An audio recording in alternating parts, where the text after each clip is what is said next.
नमस्कार दोस्तों, स्वागत है आप सभी का हमारे YouTube चैनल नेचर देसी फार्मिंग पर।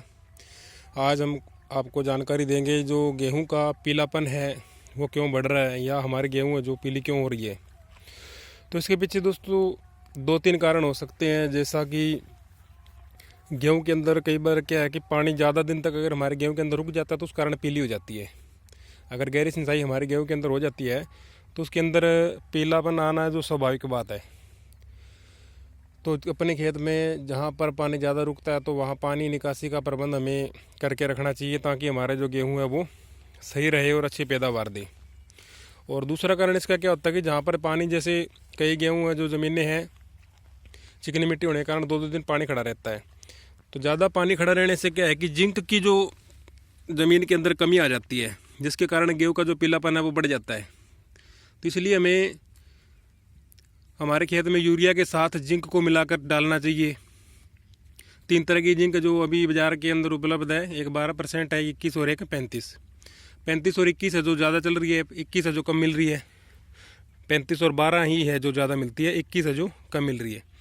तो इसलिए कोई भी आपको जिंक मिल जाए तो वो गेहूँ के अंदर डालनी चाहिए। अगर हमारी गेहूँ पीली हो रही है तो उसके लिए हमें जो गेहूं के अंदर जो जिंक का छिड़काव करना चाहिए, यूरिया के अंदर मिला के 15 दिन छिड़काव करने के बाद 15 दिन बाद दोबारा से हमें उसके अंदर क्या जिंक का छिड़काव करना पड़ता है, ताकि जो हमारी गेहूं की पैदावार वो सही तरीके से हो जाए और जल्दी से जल्दी जो पीली गेहूँ है वो भी जो सही हो जाती है। तो दूसरा इसके अलावा एक कारण ये होता है कि अगर खरपतवार नाशक दवाई का छिड़काव करते हैं, जिसके कारण उसकी जो डोज कम ज़्यादा हो जाती है, पानी कम ज़्यादा उसके अंदर हो जाता है, तो उसके अंदर हमारी गेहूं के अंदर पीलापन आ जाता है। तो उसका सही मात्रा का पानी और सही मात्रा की जो दवाई डाल के उसका छिड़काव कराना चाहिए। तो उसमें अगर वो जो उसका छिड़काव है, जो हमारा जो इसके अंदर खरपतवार है वो 35, 36, 40 दिन के बीच बीच का हो जाए, तब वो दवाई है जो उसका छिड़काव करना चाहिए। अगर आगे पीछे हम करते हैं तो उसमें हमारी गेहूँ का जो पीलापन होने का वो भी एक कारण है। तो उसका उचित मात्रा के द्वारा ही क्या है कि पानी भी जो जितनी मात्रा बताई जाती है उतना उसके अंदर पानी डालना चाहिए दवाई के अंदर, ताकि हमारी जो गेहूं की फसल है उसके अंदर प्रभाव न पड़े। इसके अलावा जो ज़मीन पे पानी रुकता है उसके अंदर पीलेपन की शिकायत आती है ज़्यादा। दूसरा, हमारी ज़मीन के अंदर अगर जिंक की कमी हो जाती है तो उसके कारण भी पीलापन है जो हो जाता है। तो पीलापन बढ़ने से हमारी जो फसल की पैदावार है वो कम हो जाती है और जो फसल है वो ख़राब होने लगती है। तो जितनी हमारी उम्मीद होती है उतनी जो फसल हमारी नहीं हो पाती। तो इससे बचने के लिए हमें जिंक का प्रयोग जो करना चाहिए। इसके अलावा कई बार क्या है कि जो मशीनों की बिजाई होती है उसके अंदर अगर पराली का डंडल वगैरह हो रहा है तो उसके अंदर कुछ कीड़े होने की भी संभावना होती है। तो उसके लिए भी हमें खाद के साथ मिला के कोई कीड़ानाशी जो दवाई डाल सकते हैं। इसके अलावा कुछ स्प्रे का छिड़काव भी है जो हम कर सकते हैं।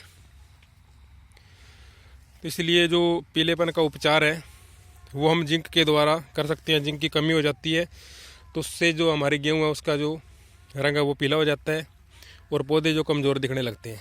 तो इसलिए हमें समय समय पर जो जिंक का छिड़काव भी करना चाहिए। अगर हमने जिंक कनक की बिजाई के समय डाली है तो कम से कम 1 साल तक जिंक की कमी है जो ज़मीन के अंदर नहीं होती। लेकिन जहाँ ज़्यादा पानी रुकता है और अगर हमारी जो दलदली ज़मीन है, मान लो जिसमें तराई क्षेत्र है, पानी की जो मात्रा है वो अधिक रहती है, तो वहाँ पर जिंक है जो हम हर बार डाल सकते हैं। अगर हमें जिंक का जल्दी रिजल्ट चाहिए फसल के अंदर तो हमें जिंक का छिड़काव ही करना चाहिए, तो वो फसल के ऊपर जल्दी असर करता है।